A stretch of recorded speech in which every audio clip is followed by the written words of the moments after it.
Alright, Embeera yabunkenke mu State House wetwogerera ssaawa zineno omukulu His Excellency Robert Kyagulanyi kyabakola wali mu kibuga kya Washington DC osana kubeera nga obyerabirako soko oliri wano katirinyo oliriza wano katirinyo tumale tweyongereyo. Authorities such that they can make arrangements because according to them the pillow had a gadget which was recording. This is the report I got. Maybe with your permission. Alright, Embeera yabunkenke wali mu State House President Mu7, His Excellency Robert Kyagulanyi abatadde ku kazito ye wamu n'omukulu Gen.Muhoozi Kainuga ogenda kwebuusa batya mu maaso awo byonna tubibaleetedde ate omukulu amanyikiddwa nga Honorable osobola omuyita Lord Mayor oba ex Lord Mayor Elias Lukwago olunaku olwaleero ebyaddala embeera ye teyabadde nnungi yadde n'akamu asabye omukulu oba omulamuzi wa kooti asobola okubeera nga amuwa wabira bindowooza asobola okubeera nga amuwa permission asobola okubeera nga agenda India asobola okubeera nga afuna obujjanjabi video n'obutambi maaso awo tulina otubulira ebirowoozo byonna mu comment section ku nsonga ezo wamu n'ebirala ebigenda maaso wali mu kitebe ekya National Unity Platform ebyaddala leader of opposition bagenda mujjako oba nedda olunaku olwaleero ndowooza nga tunagendayo video basooke bagituwereka like esobola okubeera nga etambula gwate nabakubeera nga subscribinga olunaku olwaleero tulabiyeko His Excellency Robert Kyagulanyi postinga nti no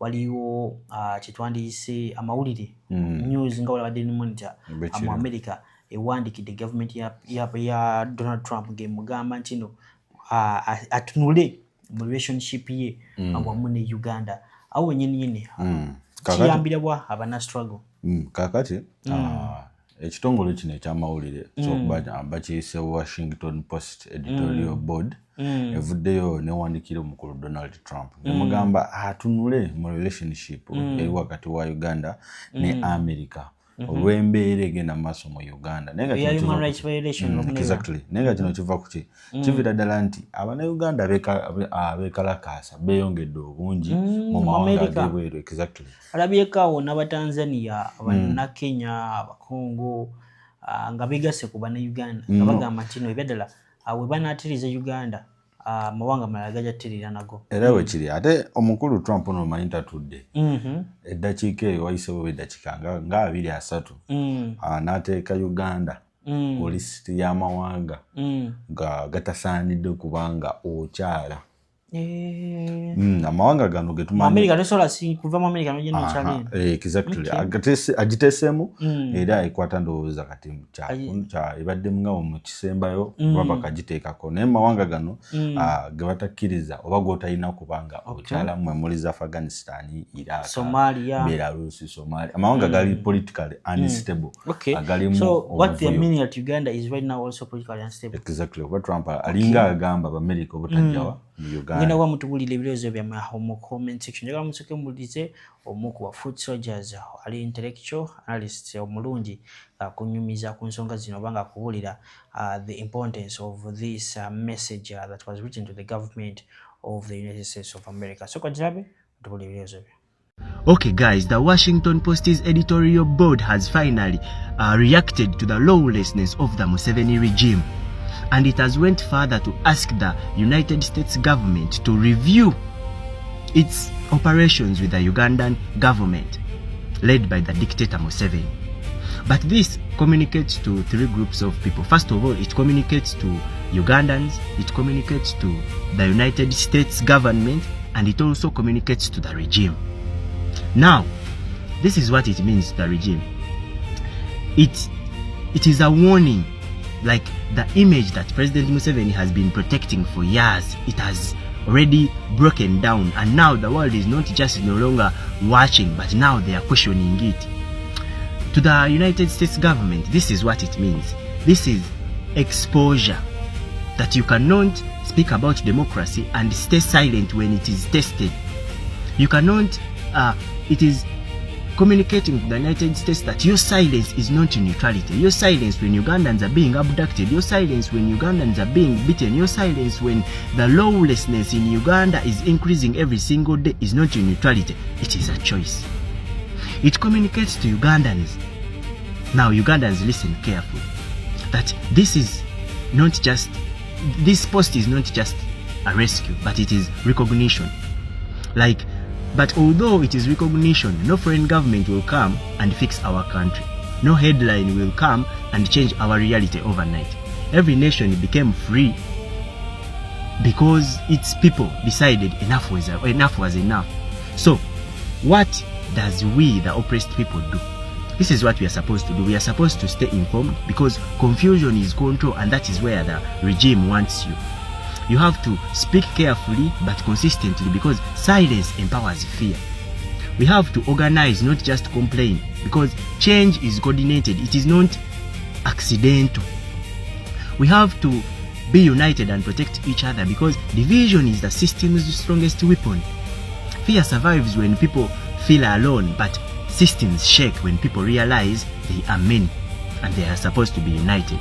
Right now, the world might finally be watching us, but the future of Uganda has never been in their hands. The future of Uganda has always been in our hands. Therefore, engage yourself, participate in everything that empowers you and disempowers the gun.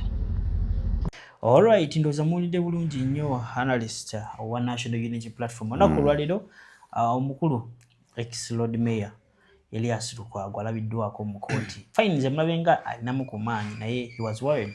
I know why he is worried. Talina maanyi gemazima. Kyekituufu. Kyogamba Lord Mayor omutuufu tabeera we batyo. Abeera n'amaanyi. Ekituufu Elias Lukwago tumulabidde ebbanga, tulabye mu biseera bye ebyessanyu n'ebiseera nga mulamu ng'alina amaanyi, naye essaawa eno talina maanyi. There's something that has worried me today. And nalimanyi nti no abantu naddala aba political leaders oba abantu ab'amaanyi baba bakwata mu makomera. For example, ng'olina special need, osobola ogenda mu kooti n'obasaba bakuwa ekitanda, bakuwa omufaliso ne basobola nga babikuwa. Kati nalabye bwekiri nkimanyi naye kati lwaki piro y'omukulu bagigyemudde bayise imuyambako kwebaka. Gavumenti yatidde kiki. Kakati bwe babuuzizza ba prison operatives lwaki piro y'omukulu bagimenya bagijjamu ebyuma, bagamba mbu yali ateeseemu obuuma obutracking oba oburecordinga amaloboozi. Ensonga lwaki bagyonoona piro ye, era agambye nti Elias Lukwago ye mwennyini agambye nti kale bwe mba mulowooza nti nali gezaako okurecordinga amaloboozi g'abasibe oba g'aba prison operatives, gavumenti mwekwatemu mungulire piro eri electric gyemukola ki gyemwagala. Ekikulu nze embeera yange ate wano paati gyendabye ng'agamba nti no asabe Abannayuganda basabye kooti emukkirize agende India akole sajjala ye. Kituufu kubajjukira baali ate gikolera wano bayinza n'ogaana ogimuwa obajjukira n'embeera ye before kugenda ne mu kkomera bali bakamala okuba nga bamu-operatinga spinal cord. Kati ate ebitundu nga bino tubimanyi bulungi nti okubeera delicate sajjala emu tekola ki temala, kati balina okuddayo after like emyezi esatu then baddemu bakole ki bakole sajjala. Kati kyekyo kyabadde asabira kooti nabagamba bamukkirize agende India akole sajjala. According to you and according to this government, Rosa Silva namuwa benjala abako omukulu Honorable Muhammad Sejirinyanga afa era bwekiro komira ate mujjukira bulungi nnyo presidential address ewedde omukulu ate yali ku musango gwa treason. Presidential address esimbyewo mwajuulira omukulu yagamba teri beeyi togamba tutandike okusabira busabizi Lord Mayor. Ndowooza era tutandike musabira busabizi tumuteeke mu mugenda kwamulira ebirowoozo byammwe mu comment section. Video yino omukulu ng'ali mu kooti alabiddwako era amaanyi talina. Omukulu ndowooza mumuwulidde agambye mbu Lord Mayor omutuufu abeera musanyufu, abeera asmilinga buli ddakiika. Kati ono gwe baatuwadde is sick, yeetaaga obuyambi. So kolayo video tuwe ebirowoozo bye mu comment section. On the issue of the pillow,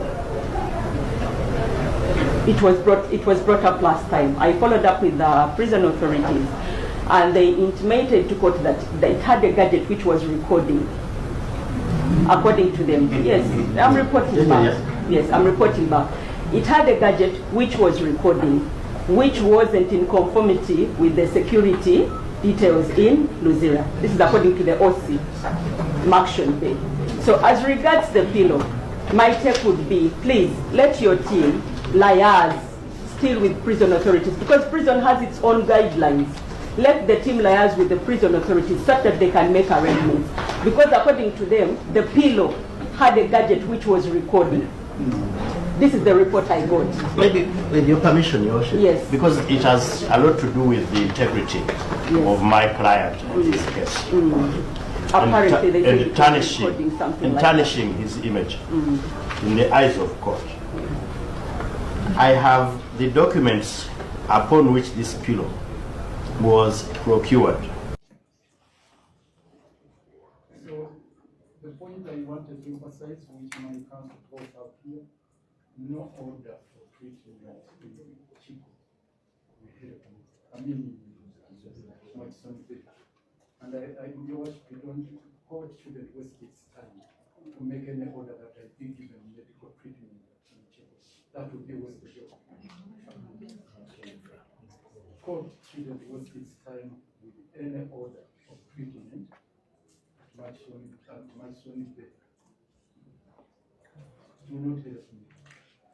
Currently, I'm using the HDU bed. HDU is a high dependency bed. The only we have in Chico.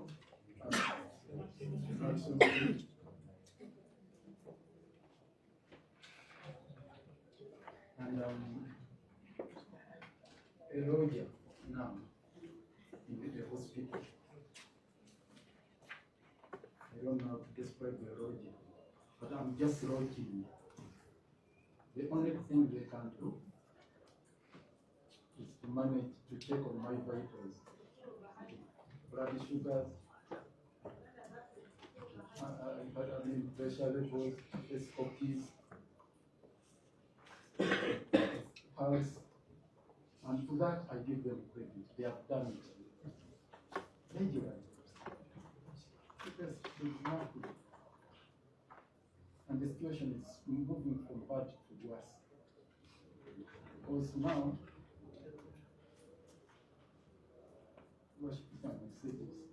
Honorable Secretary here, the situation, I'm using clonazepam, diazepam, and clomazepam. These are sedatives.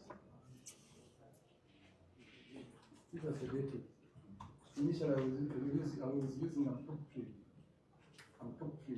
They said, no, you leave that.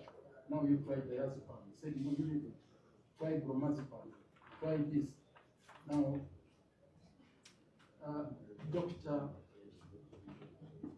our resident doctor, Kasukia, had stopped me from using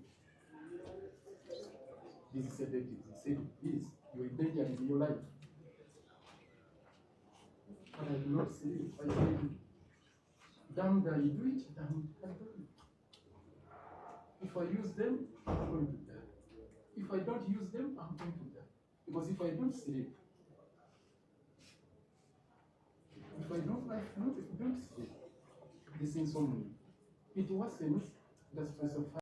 Alright, nga tubitadde ku mabbali waliwo ebigenda maaso wali mu magye ga Uganda wali abakulu abavuddeyo ne balabula abaana b'enkyukakyuka. Tolabyeko abaana bagraduatinze mu magye UPDF naye nga wali omwana yeyogedde ekigambo yagambye kino aba foot soldiers mulina okwegendereza anti nno bigenda kyukamu mu kini kisanja yagambye mbo be banamagye bokabaka foot soldier bakomaawo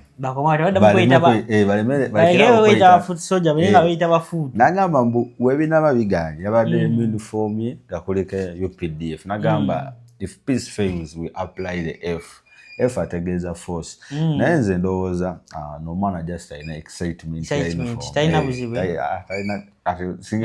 talina bana kuba nti oba alina ranka yonna kati bamuwa ranka bagenda okuddako tulugunye eggwanga ate alabyeko abaana b'enkyukakyuka nga bamulumba bamatakinga nga bagamba ntino this is very bad and tebalina mwamatu that's excitement. Kale video mugenda mugyerabirako awo nyogera bajjukisa gwa channel bakugira ngo subscribe nga kadi kajja mu personalize okateke mu all ate n'ekirala temwerabira Sheikh Ashraf omusomi w'Edwago enangole n'ebizibu namba ze ziri awo sembyayo 711 osomukubirako one inbox mu WhatsApp ajja okubiranga akuyamba sokolabe abakulu bano abamagye nga bagiza okubiranga batiisatiisa baba intimidatinga abana Uganda. So now if somebody wants to abuse me or wants to attack my wife, find better ways. Find better ways. You don't send a scarecrow. You don't hide behind. Come out. I'm not going anywhere. And I'm here to debate. When President Mu7 offered me a position in cabinet, I consulted deeply. I prayed. I consulted. I prayed. I consulted. I prayed. And I went back to him and I said, sorry, Mr. President, I cannot take this position. But I think I can give you somebody who can serve. He was ready to listen. That is now when I went to consult. And I chose, out of respect of the offer and the seriousness which I take the presidency, I offered my wife. And recently I've seen the president acknowledging that when somebody offers his wife, it's a serious undertaking.